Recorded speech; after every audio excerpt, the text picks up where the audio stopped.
Seiring dengan berkembangnya zaman, karakteristik dan gaya belajar siswa akan berubah.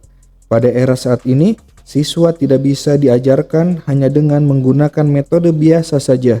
Dengan karakter siswa aktif dan terbiasa menggunakan gawai, diperlukan metode pembelajaran yang menarik sehingga mampu menimbulkan rasa antusias siswa dalam belajar sehingga terciptalah pembelajaran bermakna.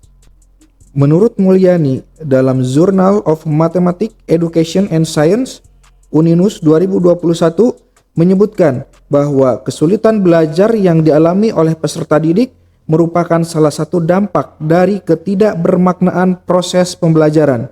Oleh sebab itu, pembelajaran bermakna perlu dibangun melalui pembelajaran inovatif dan kreatif sesuai dengan karakter peserta didik.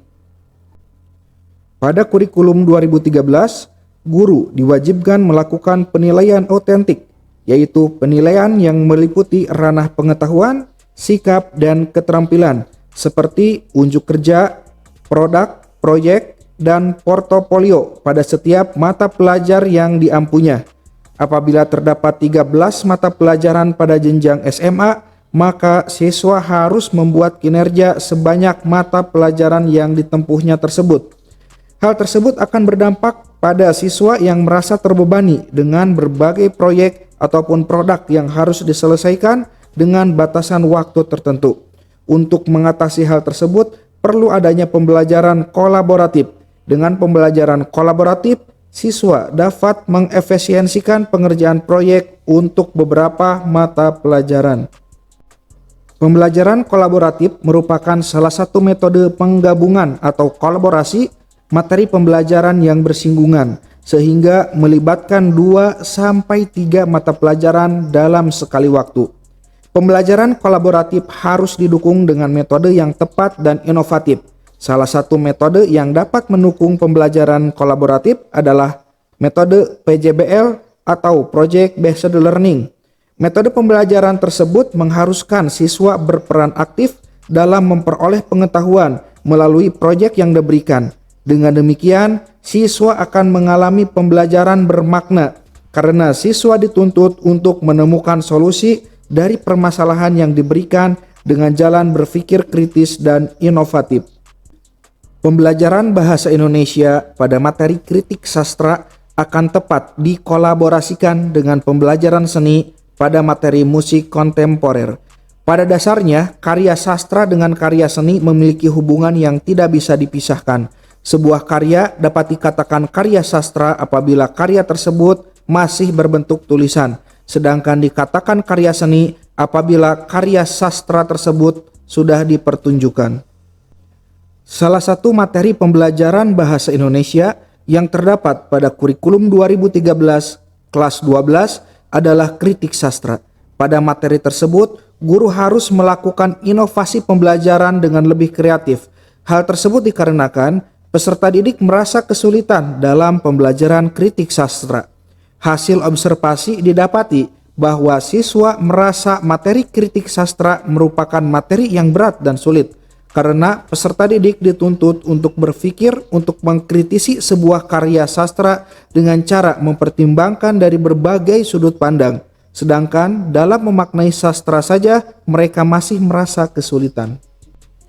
Salah satu indikator pembelajaran bermakna adalah aktivitas yang dikerjakan berkaitan dengan kesenangan, kesukaan, dan hobi siswa, sehingga mereka dengan serius akan menjalankan setiap tugas atau perintah dalam pembelajaran dengan sukarela dan menyenangkan.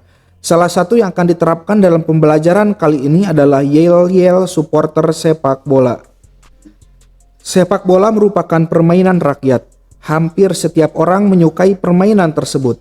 Dari mulai laki-laki, perempuan, orang tua, hingga anak kecil, termasuk para peserta didik kita.